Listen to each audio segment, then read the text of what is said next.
5 তারিখে নেত্রী আবার 5 তারিখে কথা বলবেন, এটা বিশাল সম্মেলনের মতোই এটা বলা যায়। রাজনৈতিক প্যারামিটারে কি বুঝছেন? সার্জিও গোর ঘুরে গেল, তার আগে আরেকজন ঘুরে গিয়েছিল, এখন মানে আরো 2-3 জন আসছে। প্রেশারটা কোন দিকে আছে তারেকের উপরে? প্রেশার তো আছেই, প্রেশার আছে ওই যে চীন নিয়ে প্রেশার, আর ইনক্লুসিভ সোসাইটি সেটা চান। আর ফলে ওই দেখুন, আপনাকে যদি সত্যিকারের কোনো ডিপ্লোম্যাটিক অ্যানালিসিস করতে হয় তাহলে বলতে হবে যে এটা তো উনি তো গেছেন জুলাই মাসে, তাই না? জুলাই মাসে গিয়ে জুলাই বিপ্লবের নায়কদের তিনি উপেক্ষা করলেন, দেখা করলেন না, এটাই তো সব থেকে বড় খবর। সুতরাং এটাই তো চাপ। মনে হয় তারেক রহমান সরকার ঠিক আমেরিকার স্বার্থ সম্পূর্ণ দেখছেন না। দাদা, আজকে আমাদের দেশের সবচেয়ে হট নিউজ যেটা, সেটা হচ্ছে যে আমাদের মহামান্য জামাতের আমির, যিনি একসময় জাসদ করতেন, জাসদ থেকে এখন এসে হুজুর হয়ে গেছেন, উনি বললেন যে দীনেশ ত্রিবেদীর সাথে সার্জিও গোরের সাক্ষাৎ বাংলাদেশের ভূমিতে এইটা শিষ্টাচার বহির্ভূত। আপনার কি মনে হয়? আপনাকে এটা তো ঠিক আছে, এটা ঘটনা যে ঠিক আছে, এটা আমি একটা প্রতিক্রিয়া জানাচ্ছি বা আমার উপলব্ধি বিশ্লেষণ বলছি। তার আগে যেটা এখনো হট কিনা জানি না, বাংলাদেশে আগামী 5ই আগস্ট শেখ হাসিনা সাংবাদিকদের সঙ্গে মিলিত হচ্ছেন দিল্লিতে। জি, ওইটা নিয়ে আমরা কথা বলবো, প্রশ্ন আছে। আচ্ছা, সেটা প্রশ্ন আছে যখন, ঠিক আছে, ওটা পরে থাকতো, ওটা চলা থাক, পরে বরং বলবো। আমার কাছে সর্বশেষ এখন এইটা একটা নতুন ঘটনা দেখলাম। আচ্ছা, যেটা বলছেন যে জামায়াতের আমির বলছেন, তার তো প্রশ্নটা করা উচিত ছিল প্রধানমন্ত্রী তারেক রহমানকে। বিষয়ে দীনেশ ত্রিবেদী বাকি উত্তর দেবেন, আর অথবা তিনি করতে পারতেন, যদি ট্রাম্প পর্যন্ত পৌঁছাতে না পারেন, ওখানে যিনি অ্যাম্বাসেডার আছেন আমেরিকার, তাকেও প্রশ্ন করতে পারেন। একসময় তো তাদের আমেরিকান এম্বাসিতে খুবই যাতায়াত ছিল, দহরম মহরম ছিল, কত কিছু ছিল, তাই না? সবাই জানেন জামায়াতে শিবির করা 40-45 জন সেখানে চাকরিও করতে, তাদের অবশ্য পরবর্তীকালে আর চাকরি নেই, এখন 1-2 আছে। ওদের তো অ্যাপয়েন্টমেন্টও লাগতো না, সরাসরি ঢুকতে পারতো যে কোনো মুহূর্তে চাইলে। সরাসরি অ্যাপয়েন্টমেন্টও ছিল, কিন্তু সে অ্যাপয়েন্টমেন্টটা শেখ হাসিনা সরকার পতনের পর থেকে সেটা আর নেই আর কি। যাই হোক, এখন আমার মধ্যে উত্তর দুটো। এক, তিনি প্রধানমন্ত্রীর কাছে প্রশ্নটা জানতে চাইছেন যে কেন সার্জিও গোরকে আমেরিকা বাংলাদেশ প্রশাসন থেকে বা পররাষ্ট্র মন্ত্রণালয় থেকে কেন বলা হলো না বা সতর্ক করা হলো না যে আপনি তৃতীয় একটি দেশের রাষ্ট্রদূতের সঙ্গে দেখা করছেন। অথবা তিনি ব্লিনকেন, তাকে ওরা মনে করেন যে আমেরিকা তাদের ভীষণ পক্ষের লোক, তারা তাদেরকে জিজ্ঞেস করলেও পারতেন। সুতরাং এই বিষয়ে তো আমার তো বলার কিছু নেই। দীনেশ ত্রিবেদী তিনি সাক্ষাৎ করতে, তিনি তো চাননি, সার্জিও গোর চেয়েছেন, সেই জন্য তিনি সকালবেলা তার হোটেলে গেছেন এবং আমি শুনেছি যে 8টা 10 থেকে 9টা 40 দীর্ঘ বৈঠক হয়েছে। তারপরে তিনি কক্সবাজারে যান। দীর্ঘ সময় ধরে যে কথাবার্তা হয়েছে, আলাপ হয়েছে, সে বিষয়ে অবশ্য বিস্তারিত কেউ কিছু জানাননি, ফলে এই বিষয়ে তো বলা যাবে না। নিঃসন্দেহে এটা একটা তাৎপর্যপূর্ণ ঘটনা, এ বিষয়ে তো কোনো সন্দেহ নেই। রাশেদ ভাই। হ্যাঁ দাদা, এবার আপনার সেই প্রশ্নটাই আসছি। এই যে এই ছবিটা, এখন আমার যেটা প্রশ্ন দাদা, আমার প্রশ্নটা হচ্ছে যে আমি আপনাকে এবং আমাদের যে ভাইয়া আপুরা ছিলেন আর কি, ওনারা আজকে 2 দিন ধরে প্রচার করছে শেখ হাসিনা ভারতের মাটিতে বসে রাজনীতি করতে পারবে না, নিষেধাজ্ঞা আছে। কিন্তু হঠাৎ করে 5ই আগস্ট দিল্লিতে ফরেন করেসপন্ডেন্স ক্লাবের মতো একটি উন্মুক্ত ফোরামে তিনি বক্তৃতা দিবেন। এটা কিভাবে? নাকি আপনার মোদী সরকার কি আমাদেরকে, যে যেমন ক্রিকেটে আপনারা আমাদের পেলে যেমন 4 ছক্কা মারেন তেমনই মারছেন, কোনটা? আপনি কি 4 ছক্কা পিটাচ্ছেন আমাদের? বাংলাদেশের মিডিয়ার প্রতি সম্মান জানিয়ে বলি, তারা ওই রিপোর্টের তারা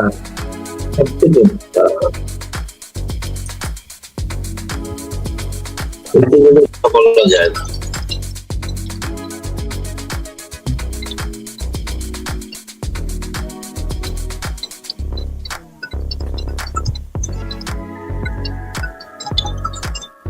কারণ এই সময় কথা বললে শুনতে পাবেন না, ভয়েসটা লো হয়ে যায়। জি জি। ফোনটা না কাটলে কথা বলা যাবে না, আর এই ফোনেতে ফোন আসতেই থাকে, এর সমস্যা। তো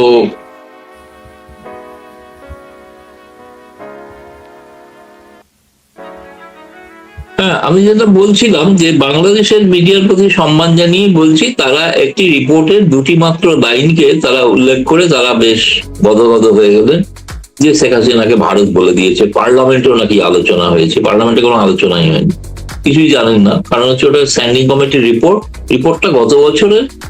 এবং সেই সময় মনে আছে যে হাদি হত্যাকাণ্ডের পর বাংলাদেশ সরকার যখন ভারতকে একটা কড়া চিঠি দিয়েছিলেন, তার প্রত্যুত্তরে ভারত যে জবাব দিয়েছিল, যেটা লিখিত আকারে, যেটা প্রকাশ্যে, সেটা হচ্ছে ভারত কখনো রাজনীতিতে প্রশ্রয় দেয় না।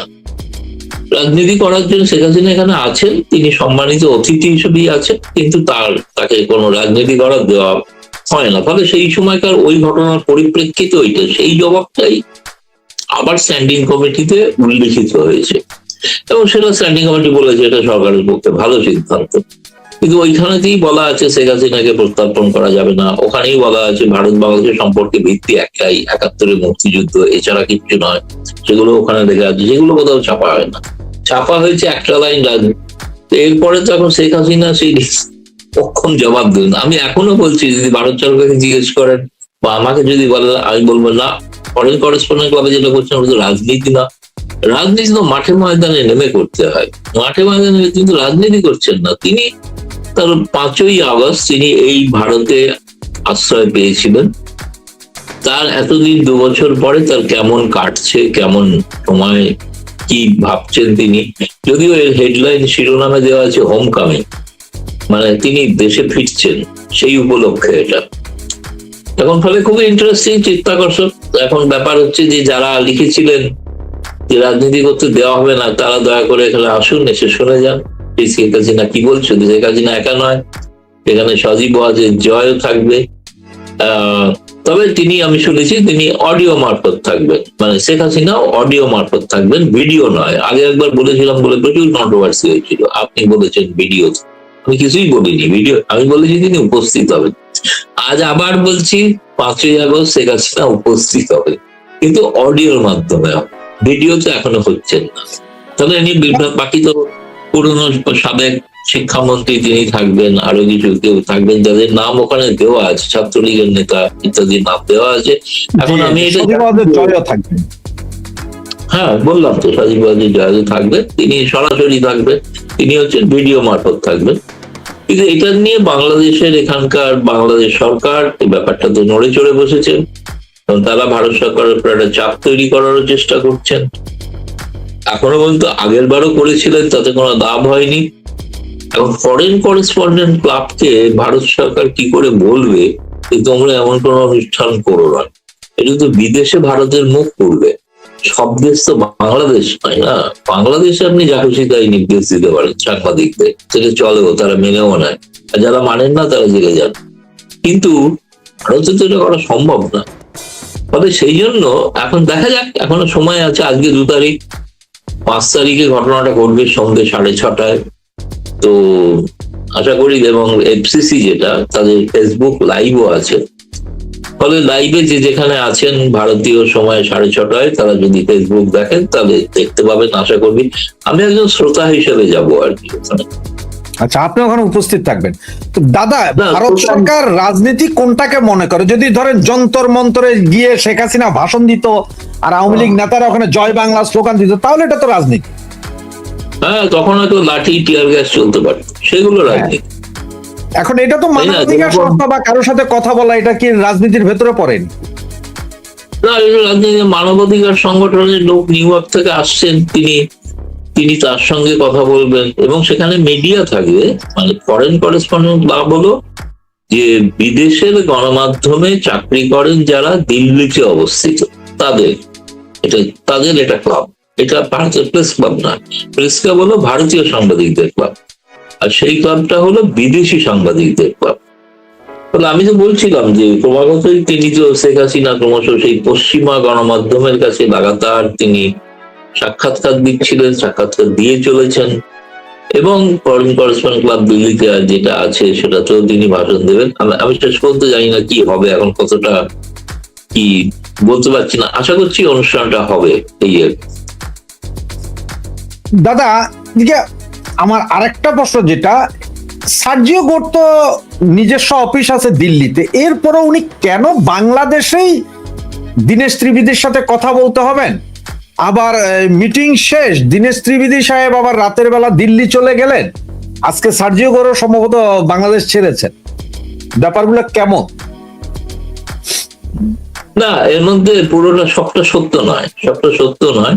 তার কারণ হচ্ছে সার্জিও গোর কেবলমাত্র ভারতে নিযুক্ত রাষ্ট্রদূত নন, তিনি দক্ষিণ এশিয়ার একজন ট্রাম্পের বিশেষ দূত।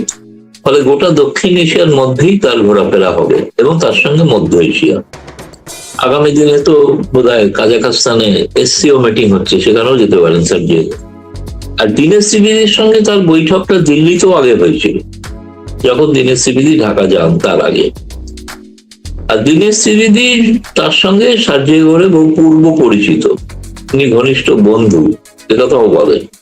তো তার প্রোগ্রামটা ঘোষিত ছিল না, সার্জিও গোরও যেমন কোনো টুইট করেননি, দীনেশ ত্রিবেদীও কোনো টুইট করেননি, কিন্তু বৈঠকটা হয়েছে, এটা সকলেই জানেন। সেটা দিল্লিতেও, যেহেতু দীনেশ ত্রিবেদী এখানে আছেন, তারপরে দীনেশ ত্রিবেদী কিন্তু একটা ঘটনা ভুল ধরেছে, আসলে আমারই কারণে।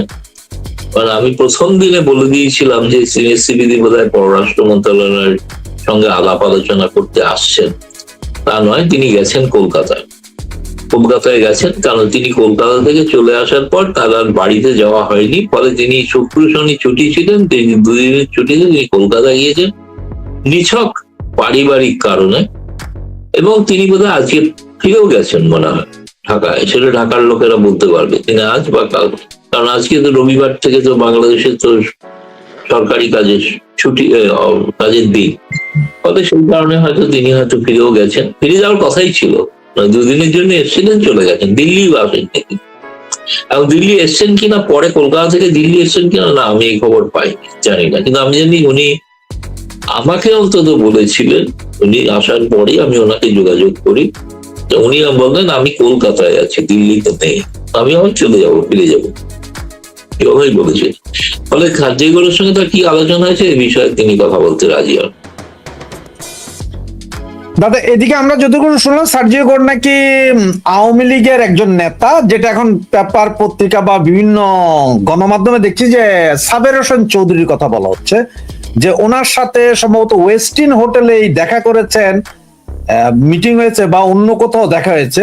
এই ব্যাপারটা কতটুকু জানেন বা এটা সত্যতা কত? সার্জিও গোরের যে প্রোগ্রাম ছিল, সেই প্রোগ্রামে তার তো সন্ধ্যেবেলায় নৈশভোজ ছিল, কিন্তু তিনি পররাষ্ট্র মন্ত্রণালয়, ফলে নৈশভোজে তিনি থাকেননি, নৈশভোজ না করে তিনি ফিরে গিয়েছিলেন। তো আমি আজকে আরো কিছুটা তথ্য পেয়েছি ভেরিফাই করার জন্য, সেটা হচ্ছে যে এটা কিন্তু দুপুরেই আমেরিকান এমবাসি থেকে বলে দেওয়া হয়েছিল পররাষ্ট্র মন্ত্রণালয়কে যে তিনি কিন্তু বৈঠকের পর থাকবেন না, কোনো নৈশভোজ হবে না। নৈশভোজের ব্যবস্থা করা হচ্ছিল, কিন্তু শেষ পর্যন্ত নৈশভোজের ব্যবস্থা করা হয়নি, কারণ তিনি অন্যত্র তার কোনো জরুরি কাজ আছে বলে তিনি যে হোটেলে উঠেছিলেন সেই হোটেলেই ফিরে যান। এবং সেখানে সেই সময়টাতে দেখুন, সেই সময়টা নিয়ে একটা চর্চা আছে যে সেখানে সাবের হোসেন চৌধুরী এবং জাতীয় পার্টি জিএম কাদের, এদের সঙ্গে তিনি কথা বলেছেন, কিন্তু এর কোনো নিশ্চয়তা পাওয়া যায়নি। একমাত্র আওয়ামী লীগের নেতারা নিশ্চিত করছেন, তারা এও আমাকে বলেছিলেন যে সার্জিও গোর ঢাকা যাওয়ার আগে তারা এখানে শেখ হাসিনার অফিসে খবর দিয়েছিলেন যে তারা ঢাকায় গিয়ে তিনি আওয়ামী লীগের কিছু নেতার সঙ্গে দেখা করতে চান।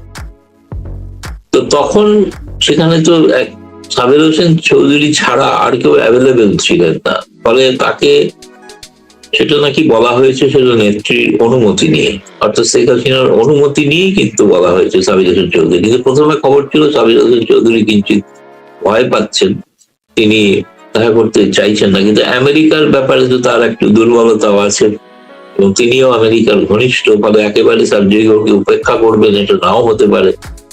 সেই কারণেই হয়তো এসেছিলেন, কিন্তু সেখানে যারা বাংলাদেশের যে গোয়েন্দা পুলিশ, তারা তো প্রবল পাহারা দেয় সেখানে, ফলে তাদের কাছে নিশ্চিত খবর থাকবে যে তিনি দেখা করেছেন কি করেননি। এবং সেক্ষেত্রে বাংলাদেশ সরকার অফিসিয়ালি খবরটাকে খণ্ডনও করতে পারে যে না, এটা বাজে কথা বলা হচ্ছে, নয়। ফলে আমি নিজে থেকে কিন্তু 100% আমি আওয়ামী লীগ থেকে নিশ্চিত হয়েছি। আওয়ামী লীগের শীর্ষ নেতা বলেছেন, শীর্ষ স্তরে মানে ওয়ার্কিং কমিটির মেম্বারদের মধ্যেই কেউ আমাকে বলেছেন যে হ্যাঁ দেখা হয়েছে, কিন্তু আওয়ামী লীগ সূত্রে। কিন্তু এটা আমি অন্য সূত্রে সাবির হোসেন চৌধুরী বা জিএম কাদের আমি শুনেছি তার ফোন সুইচ অফ রয়েছে, ফলে তাকে পাওয়া যায়নি। আমি যাই না, তার সঙ্গে কথা বললেই জানা যেতে পারে। আর বাংলাদেশ সরকার এই বিষয়টা বলতে পারে যে সত্যি দেখা হয়েছিল, কে পায়নি। কিন্তু যেটা গুরুত্বপূর্ণ ঘটনা, যেটাতে বাংলাদেশের গণমাধ্যম গুরুত্ব দিচ্ছে না, জুলাই বিপ্লবের যারা নায়ক তাদের কারোর সঙ্গে সার্জিয়া ঘোষ দেখা করে না, ইউনূস না, জামায়াতের আমির না, এনসিপি, তাদের কারোর সঙ্গে তিনি দেখা করেন। তিনি দেখা করলেন ভারতের হাই কমিশনার আর জল্পনা তিনি প্রধানমন্ত্রীর সঙ্গে দেখা করেছেন, কিন্তু বিএনপির কোন নেতৃবৃন্দের সঙ্গে দেখা করেননি। এবং তিনি সরকারি পর্যায়ে বৈঠক করেছেন, কিন্তু রাজনৈতিক স্তরের বৈঠক, থিঙ্ক ট্যাঙ্ক, যেগুলো সব রটানো আগে বলা ছিল, ঈশ্বর সব বিশেষ কিছু সম্পাদকদের সঙ্গে তার বৈঠক, এগুলো কোনোটাই ঘটেনি। ফলে জুলাই বিপ্লবের নায়কদের কি আমেরিকা উপেক্ষা করছে? জানি না, প্রশ্নটা করলাম। তবে এদিকে আমাদের কাছে যে খবরটা আছে সেটা হচ্ছে 2 ঘন্টা বৈঠক ছিল আপনার ইয়ের সাথে, পররাষ্ট্রমন্ত্রীর সাথে। 20 থেকে 25 মিনিট নাকি বৈঠক ছিল তারেক রহমানের সাথে, আমাদের প্রধানমন্ত্রীর সাথে, কিন্তু 55 মিনিট বৈঠক ছিল দীনেশ ত্রিবেদীর সাথে। ব্যাপারটা কেমন হয়ে গেল না?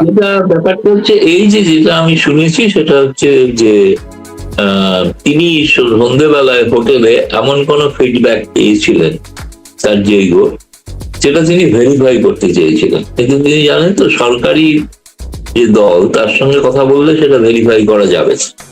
সেজন্য তিনি দীনেশ ত্রিবেদী, যিনি হাই কমিশনার, যিনি তার পুরনো বন্ধু, তার সঙ্গে দেখা করে তিনি জানতে চেয়েছিলেন বাংলাদেশের গ্রাউন্ড রিয়েলিটিটা কি।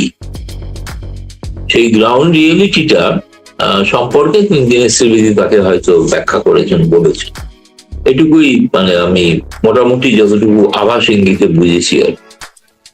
আমাদের পররাষ্ট্রমন্ত্রীর সাথে যে কথা মিটিংটা হয়েছে 2 ঘন্টা, এরপরে যখন সাংবাদিকরা প্রায় 10টা প্রশ্ন করেছেন পররাষ্ট্রমন্ত্রীকে বিভিন্ন বিষয়ে, যে আওয়ামী লীগ বিষয়ে কথা হয়েছে না, এই ভারত বিষয়ে কথা, উনি সব জায়গায় বলছেন না না না। তাহলে এই 2 ঘন্টা ওনারা কি করেছেন? ওখানে কি প্রেমালাপ হয়েছে বা একজন আরেকজনকে ফুল দিয়েছে, আই লাভ ইউ, এরকম কিছু হয়েছে নাকি? না, কতগুলো আমেরিকার তো ব্যবসায়িক সম্পর্ক থাকে। আমেরিকা তো বলেছে তারা বিজনেস টিম পাঠাবেন এখানে, ব্যবসা তারা করতে চান।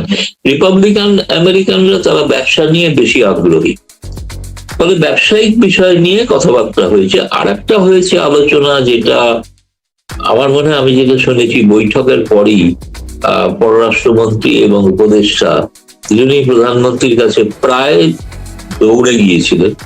কারণ আমেরিকা একটা প্রস্তাব দিয়েছে যে প্যাক্সিডিকা নামে যে আর্টিফিশিয়াল ইন্টেলিজেন্স এবং যে গোয়েন্দাগিরির একটা ইন্টারন্যাশনাল অ্যালায়েন্স তারা তৈরি করেছেন, যেটাতে ভারতও আছে, মূলত চীন বিরোধী।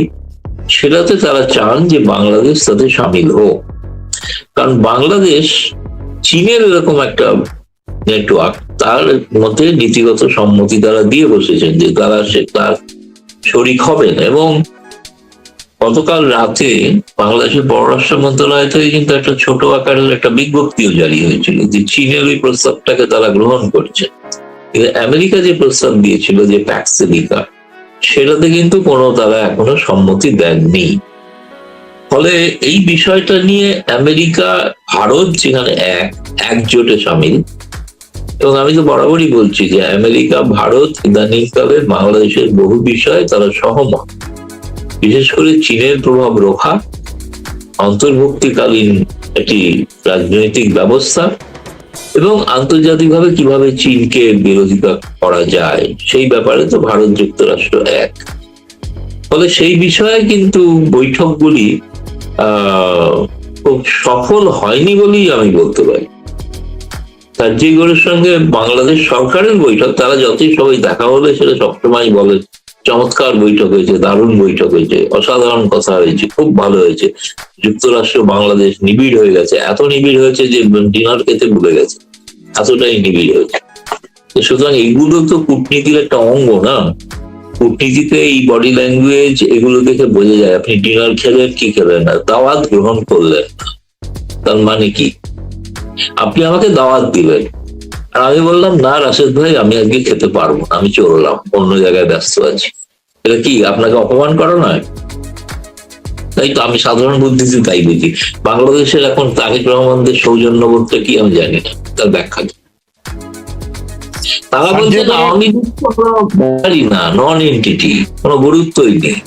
তো গুরুত্ব নেই তো তাকে বাংলাদেশে ঢুকতে দেন, তাদের গুরুত্বই নেই, গুরুত্বও নেই, অথচ তার নিষেধাজ্ঞা রাখবেন। তোরা ইররেলিভেন্ট একটা শব্দ ব্যবহার করেছেন, ইররেলিভেন্ট। কিন্তু আমি দেখলাম সার্জেই গৌড়ের সফরে জুলাই বিপ্লবের নায়ক নায়িকেরা ইররেলিভেন্ট হয়ে গেল, এবং তাই না? গতকালকে আজকে সার্জিগড় চলে গেল, এত মিটিং হলো, আওয়ামী লীগ ভারতে দাফন হয়ে গেছে। হয়ারাজ গতকাল সন্ধ্যার পর থেকে পুলিশকে সর্বোচ্চ সতর্ক অবস্থায় রাখা হয়েছে, এটা জারি করা হয়েছে। ওই তো এতটাই ইররেলিভেন্ট, এতটাই ইররেলিভেন্ট। আবার আপনি যেটা বললেন আমেরিকার একটা প্রস্তাব নাকি, আজকে আমি পত্রিকাতে দেখলাম যে আর্টিফিশিয়াল ইন্টেলিজেন্সের জন্য ওনারা $2 বিলিয়ন বিনিয়োগ করবেন বাংলাদেশে। জোটের কথা বলেছেন তারা, সেটা আমিও দেখেছি, গণমাধ্যমে দেখেছি ঘটনা। আমাদের ভারতেরও কিছু গণমাধ্যমে বেরিয়েছে। আচ্ছা দাদা, এদিকে তো অন্য যেই কাহিনীটার দিকে এখন মনে হয় যাচ্ছে যে সার্জিও কক্সবাজারে গেলেন, ওখানে কি কি করলেন এগুলো প্রকাশ হয়নি, বা সার্জিও যদি টুইট করেন আমরা হয়তো জানতে পারবো। তো কক্সবাজার ওইদিকে যাওয়া মানে তো করিডোর ফরিডোর এগুলোর বিষয় আছে অনেক কিছু। তো চাইনিজ করিডোর হবে না আমেরিকান করিডোর হবে, নাকি আমাদের তারেক ভাই বলবো যে কাউকেই দিব না? কোনটা মনে হয় আপনাকে? জানি না, আমার তো দেখে শুনে মনে হচ্ছে যে বাংলাদেশ সরকার বোধহয় একটা $1 কয়েন নিয়ে বোধহয় হেকটেল করবে, হেকটেল করলে যার পক্ষে পড়বে সেদিকে যাবে, এরকম একটা অবস্থায় আছে, কোনো সিদ্ধান্ত নিতে পারছেন কোন দিকে যাবেন। শি জিনপিং এর প্রস্তাব, ট্রাম্পের প্রস্তাব, দুটো নিয়ে তো হিমশিম অবস্থা। দুই হচ্ছে, আপনাকে আরেকটা কথা বলি, সেটা হচ্ছে যে রোহিঙ্গাদের ক্যাম্পটা দেখাশোনা করে ইউনাইটেড নেশনস, জাতিসংঘ। সার্জিও জাতিসংঘের কোন অফিসিয়ালদের সঙ্গে দেখা করেন না, তিনি দেখা করতে চাননি। অথচ আমেরিকান এম্বাসি, ইউনাইটেড নেশনস এর যে দপ্তর আছে, সেখানে তাদের বলা হয়েছিল একটা নোট ভার্বালে দিয়ে সার্জিও পরিদর্শন করতে যাবেন, আপনারা হয়তো তাকে সুযোগ করে দেবেন পরিদর্শনের। কিন্তু সেই ইউনাইটেড নেশন, জাতিসংঘ যারা দেখভাল করে, তাদেরকে সার্জিও কোনো গুরুত্ব দিলেন। কারণ আপনারা জানেন যে ট্রাম্প প্রশাসন তো জাতিসংঘকে গুরুত্ব দিতে চায়ও না, তাই না? ফলে সেই ট্রাম্পের নীতি অনুসারেই চলছেন আর কি সার্জিও। তিনি তো আবার ট্রাম্পের বিশেষ দূত এবং খুবই ঘনিষ্ঠ। দাদা, এই যে আপনাকে আমি গত প্রোগ্রাম আপনাকে জিজ্ঞেস করেছিলাম যে তারেক রহমান কি ভারতে আসছেন কিনা ওই দাওয়াতে, কিন্তু এখন যা শোনা যাচ্ছে তাতে বলা হচ্ছে যে তারেক রহমানকে ভারত গভর্নমেন্ট বাংলাদেশের প্রধানমন্ত্রী হিসেবে দাওয়াত দেননি, ওনাকে কোন একটা সংগঠনের হিসাবে দাওয়াত দিয়েছেন, চেয়ার হিসাবে বা প্রেসিডেন্ট হিসাবে। সুতরাং এটা নিয়ে খুব মনক্ষুণ্ণ, সুতরাং উনি যেতেও পারেন নাও যেতে পারেন। আপনার কি মনে হয়? এটা হচ্ছে খুব আমি শুধু দুর্ভাগ্যের সঙ্গে বলতে বাধ্য হচ্ছি, সম্মান জানিও, যে অশিক্ষিত সাংবাদিকদের এগুলো ব্যাখ্যা। কারণ বিমস্টেকের পৌরোহিত্য করছেন তারেক রহমান, তিনি প্রধানমন্ত্রী, তাকে আমন্ত্রণ কে দিয়েছেন? ব্রিক্সের সভাপতি। ব্রিক্সের সভাপতি কে? প্রধানমন্ত্রী নরেন্দ্র মোদী। তো ব্রিক্সের সভাপতি বিমস্টেকের সভাপতিকে আমন্ত্রণ জানিয়েছে। আর প্রধানমন্ত্রী নরেন্দ্র মোদী প্রধানমন্ত্রী তারেক রহমানকে আমন্ত্রণ তো আগেই জানিয়ে রেখেছেন, সে তো পড়ে আছে তার টেবিলে আমন্ত্রণ। সেই তিনি হচ্ছে নরেন্দ্র মোদী প্রথম প্রধানমন্ত্রী গোটা বিশ্বের মধ্যে, তিনি তারেক রহমান নির্বাচিত হবার প্রথম আমন্ত্রণ জানিয়েছেন, তাই না? সেই আমন্ত্রণে তো এখনো তারেক রহমান সাড়া দেয়নি। ফলে তারেক রহমানের হাতে এখন দুটো আমন্ত্রণ, একটা প্রধানমন্ত্রী নরেন্দ্র মোদীর আহ্বান, একটা ব্রিক্সের সভাপতি নরেন্দ্র মোদীর হবার আমন্ত্রণ। এখন কোনটা তিনি নেবেন সেটা তো দীনেশ ত্রিবেদীকে প্রশ্নও করেছিল অনেকে, তিনি বলেছেন এটা প্রেরোগেটিভ অফ প্রাইম মিনিস্টার নিজে ঠিক করবেন তিনি কোন আমন্ত্রণটা নিয়ে আসবেন। তবে ব্রিক্সের আমন্ত্রণে তিনি যদি না আসেন তাহলে এটা বাংলাদেশের জন্য খুবই ক্ষতি। কারণ সেখানে তো ভারত একা নয় না, 11টা রাষ্ট্রপ্রধান আসবে, তাদের সকলের সঙ্গে তার ওঠা বসা, খাওয়া দাওয়া, তার ডিনার টেবিলে বসা, এর বিরাট সুযোগ না, যেটা শেখ হাসিনা ছাড়েননি, করেছিলেন G20। আবার অতীতে ব্রিক্সের সম্মেলনে শেখ হাসিনাও এসেছিল, গোয়াতে হয়েছিল, তখন এসেছিল, কিন্তু কারণ ভারত প্রতিবেশী রাষ্ট্রকে আমন্ত্রণ জানায় এবং বাংলাদেশকে একটা উন্নয়নশীল রাষ্ট্র হিসেবে তাকে গুরুত্ব দেয়, সেই কারণেই তাকে আমন্ত্রণ জানানো। সুতরাং প্রোটোকলটা হচ্ছে ব্রিক্সের সভাপতি হিসেবে রাশিয়ার প্রেসিডেন্টকে যে আমন্ত্রণ জানিয়েছেন সেটা হচ্ছে ব্রিক্সের অন্যতম সদস্য রাশিয়াকে, ব্রিক্সের অন্যতম সদস্য শি জিনপিং তাকে আমন্ত্রণ জানিয়েছে। তারা সকলেই সব রাষ্ট্রপ্রধানরাই তো এগুলো হয়ে থাকেন না এই পদগুলোতে। তো বিমস্টেকের সভাপতি তো খলিলুর রহমান হতে পারবেন না, কিংবা আপনার ওই কি বলে ফখরুল মির্জাও তো হতে পারবেন না, হতে তো হবে প্রধানমন্ত্রীকেই। তো সেই জন্য প্রধানমন্ত্রীর কাছে গেছে, এটাকে না মানে অযথা জলগলা করার চেষ্টা, মানে একটা বলে না পায়ে পা লাগিয়ে ঝগড়া করা, আবার একটা ছেলে মানুষের বাচ্চাদের স্কুলে করে না, এই তুই আমাকে ঠিকই করিস নি, বাচ্চাদের মধ্যে, সেটা ওনারা কেউ বলেননি কিছু। এটা সাংবাদিকরা আগ বাড়িয়ে ব্যাখ্যা দিচ্ছেন। কোন সাংবাদিক? তারা হচ্ছে ইউনূসের মদতপুষ্ট সাংবাদিক। তাদের এটা কি যেন আছে, কি পয়জন নাকি, হ্যাঁ পয়জন নাকি নমক হারাম, উনি তুলেছেন প্রশ্নটা, ডাস্টবিন শফিক। আচ্ছা হতে পারে, আমি জানি না তিনি কেন তাকে সবাই আপনারা ডাস্টবিন বলেন, চমৎকার দেখতে, সুন্দর দেখতে একটা লোক। এনিওয়ে যাই হোক, তো তিনি প্রথম আর কি এটা বলেন। তিনি ভারতে বহু সাংবাদিককেও পাঠিয়েছেন, আমার কাছেও পাঠিয়েছে। তো আমি পড়ে তো হাসতে হাসতে চেয়ার থেকে পড়ে যাচ্ছিলাম যে এইটা দিয়ে কি ভারত বাংলাদেশের সম্পর্ক যখনই কাছাকাছি হওয়ার চেষ্টা হয়, তখন এককালে যখন জামায়াত করতো, এখন নতুন একটা শক্তি হয়েছে, তারা এখন করছে কি করে সফরটাকে ভেস্তে দেওয়া যায়। ফলে এরা হচ্ছে বাংলাদেশের কতটা স্বার্থ দেখবেন এই নিয়ে আমাদের সন্দেহ আছে।